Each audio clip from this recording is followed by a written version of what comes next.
నా నమస్కారాలు. ఈరోజు 13వ తారీఖు ముగిగానే అందరూ ఆరాంగా రిలాక్స్గా సంతోషంగా ఎక్కడన్నా హనీమూనో లేకపోతే ఎక్కడన్నా దూరం పోయి వేరే దేశాలు పోయేదో లేకపోతే ఎక్కడన్నా పోయి హ్యాపీగా ఉండాలనే మెయిన్ తోటి ఉంటారు. అబ్బా గందరగోళంగా పోయినాము, కష్టపడినాము, బాధపడినాము, ఎక్కడన్నా పోయి ప్రశాంతంగా రెస్ట్ ఎత్తుకున్నాము, 13వ తారీఖు ముగిసిపోయిందని చెప్పని అందరూ రిలాక్స్గా ఉంటారు. కానీ యాక్చువల్లీ రాజకీయం ఆరంభం కావాల్సింది 13వ తారీఖు నుండినే. ఎప్పుడైతే ఎలక్షన్ అయిపోయిందో 14వ తారీఖు నుండి ఇదే యాక్టివిటీస్ ప్రతిరోజు జరగల, ప్రతిరోజు ప్రెస్ మీట్లు జరగల, 15 రోజులకు ఒకసారి ప్రెస్ మీట్ జరగల, 20 రోజులకు ఒకసారి ప్రెస్ మీట్ జరగల.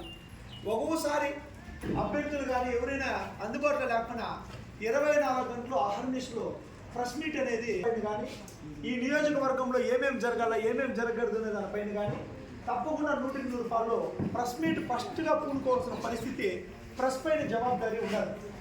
ఏమో వచ్చినా ఇంకా ఎవరు ఉన్నా లేకపోయినా ప్రెస్ అయితే నిరంతరంగా ప్రతిరోజు నియోజకవర్గం సమస్యలపైన, నియోజకవర్గంలో అభివృద్ధి పైన, నియోజకవర్గంలో ఉండే కొన్ని ఇష్యూస్ పైన తప్పకుండా 100 రూపాయలు ప్రెస్ సహోదరులు 24 గంటలు యాక్టివ్గా ఉండాలని చెప్పని, వాళ్ళు ఉంటేనే గొప్పగా అభివృద్ధి సాగుతుంది అని చెప్పని నేను మనస్ఫూర్తిగా మీ అందరికీ విన్నవించుకున్నాను సార్. ఇది కాకుండా ఎమ్మెల్యే అభ్యర్థులుగా చాలామంది పోటీ చేసినారు. ఇండిపెండెంట్ ఎమ్మెల్యే అభ్యర్థులుగా పోటీ చేసిన దాంట్లో అరుణ్ కుమార్ గారు మాకంటే సీనియర్ ఆయన, ఏఐటి మేము గవర్నమెంట్ జూనియర్ కాలేజీలో చదివినప్పుడు మాకంటే సీనియర్ ఆయన ఏదైతే ఐడియాలజీ నేను చూశానో మేనిఫెస్టో, నేను పలమనేరు రూపురేఖలు మార్చే 12 పాయింట్స్ పైన వచ్చేసి నేను మేనిఫెస్టో రెడీ చేసినాను. ఈ మేనిఫెస్టోనే కాకుండా ఉన్న తక్కువ కాలంలో అదే విధమైన ఒక మేనిఫెస్టో ఆయన సిమిలర్గా ఉండే విధంగా ఒకే ఐడియాలజీ నాకు కనపరిచింది. అందుకని చెప్పని నేను ఒకసారి ప్రెస్ మీట్లో మాట్లాడాలనుకున్నాను. ఆయన ఐడియాలజీ ఏముంది, ఆయన అసలు ఏమనుకున్న పలమనేరు నియోజకవర్గానికి ఆయన ఎమ్మెల్యేగా పోటీ చేసి ఇంత దూరం వరకు వచ్చినారంటే ఏదో ఆయనకు ఐడియా ఉంటుంది. ఏం ఐడియా అనే దానిపైన కొన్ని డిస్కషన్స్ అన్నీ కూడా జరగాలని చెప్పి ఈరోజు ప్రెస్ మీట్ పెట్టినాం. ప్రెస్ సహోదరులు ఏ విధంగా అయితే ఇన్ని రోజులు యాక్టివ్గా వచ్చినారు, వీళ్ళు చాలా సంతోషం. ఎలక్షన్స్ అన్నీ కూడా చాలా సజావుగా జరిగింది. ఎలక్షన్ కమిషనర్ కానీ, మన ఆర్డీఓ కానీ, మొత్తం పోలీస్ సిబ్బంది కానీ, ఇతర పార్టీలు కానీ అన్నీ సజావుగా ఎలక్షన్స్ అనేది చేసుకొని వచ్చినాం.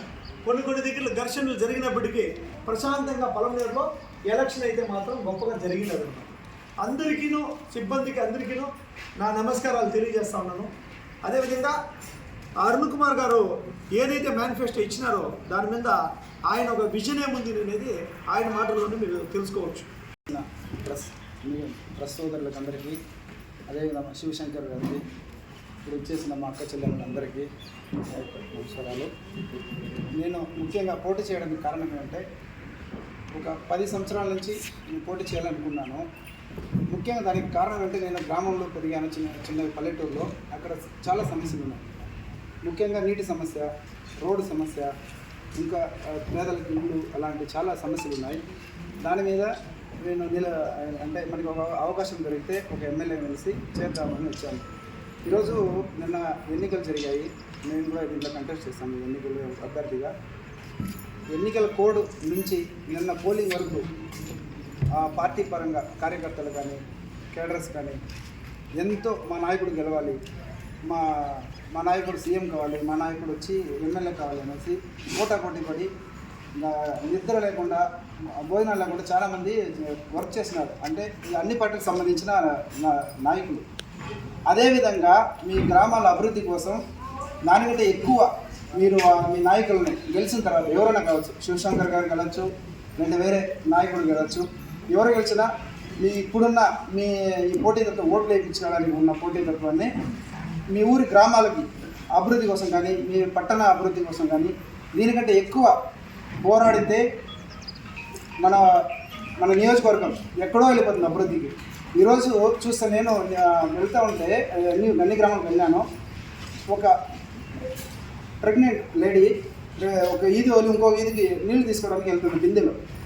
మనకి స్వాతంత్రం వచ్చి ఎన్నో సంవత్సరాలు అవుతుంది. ఈరోజు గ్రామాల తాగునీటి సమస్య చాలా ఉంది. ఆ త్రాగునీటి సమస్య కూడా మన నాయకులు చేయలేకపోతున్నారు. నేను అనేది ఏమంటే ఈయన మా బ్రదర్ చెప్తున్నారు, కలిసాం మేము ఫ్రెండ్సే. ఇప్పుడు ఎలక్షన్ కోసం మేము కలవలేదు, ఇది ఒక ఆత్మీయ సమావేశమని వచ్చాము. నేనేమనంటే వాటర్కి ప్రతి మండల కేంద్రంలో ఇప్పుడు ఒక ఎమర్జెన్సీ, హెల్త్ ఎమర్జెన్సీకి ఒక ఇది ఉంటుంది, అంబులెన్స్ ఫోన్ చేస్తాం. అలాగే ఒక వాటర్ ఇష్యూ, ఈయన కూడా చాలా చోట్లకి వెళ్తే వాటర్ ఇష్యూస్ ఉంది. అక్క చెల్లెమ్మలు నీళ్లు లేకుండా బాధపడుతున్నారు, బిందెలు తీసుకొని ఊర్లో వస్తున్నారు. ఆ వాటర్కి ఒక హెల్ప్ లైన్ నెంబర్ ఎందుకు పెట్టకూడదు? ప్రతి మండలంలో ఒక హెల్ప్ లైన్ నెంబర్ పెట్టాలి. వాటర్ సమస్య అయితే విత్ ఇన్ 1 or 2 daysలో. ఈరోజు మా ఊర్లో వాటర్ లేదు, 2 days అవుతుంది. ఎవరిని అడిగితే అది మోటార్ కాలిపోయింది, 2 రోజులు అవుతుంది, 3 రోజులు అవుతుంది అనే సమాధానం చెప్తున్నారు. దానికి ఒక టీం ఉంటే వెంటనే స్పందించదు కదా. ఆ వాటర్ సమస్యను గ్రామాల్లో వాటర్ సమస్య వస్తే అక్క చెల్లెమ్మలకి ఇబ్బంది ఉండదు. ఇలాంటి చాలా ఉన్నాయి, నాకు చేయాలని వచ్చాను. ఎవరికొకరికి భగవంతుడు అవకాశం ఇస్తారు, వాళ్ళు తప్పకుండా ఇలా చేయాలి. వాళ్ళకి మేము సహకరిస్తాము, అందరూ చేసుకోవాలి. ఎందుకంటే ఇక్కడ ఉన్న అందరూ లోకల్ వాళ్ళే, నాన్ లోకల్ ఎవరు లేరు. మన ఊరు, మన పట్టణం, మన నియోజకవర్గం అభివృద్ధి చేయాలని ప్రతి ఒక్కరు తాడుతూ వచ్చాను. ఈవెన్ ఈయన కూడా, మన శివశంకర్ గారు కూడా. ఎవరికి అవకాశం దొరికినా వాళ్ళు తప్పకుండా దాన్ని యూటిలైజ్ చేసుకొని మా అక్క చెల్లెమ్మలు కానీ అందరికీ అన్ని విధాలుగా హెల్ప్ చేయాలి.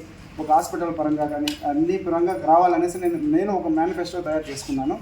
దాని గురించి మాట్లాడదాం.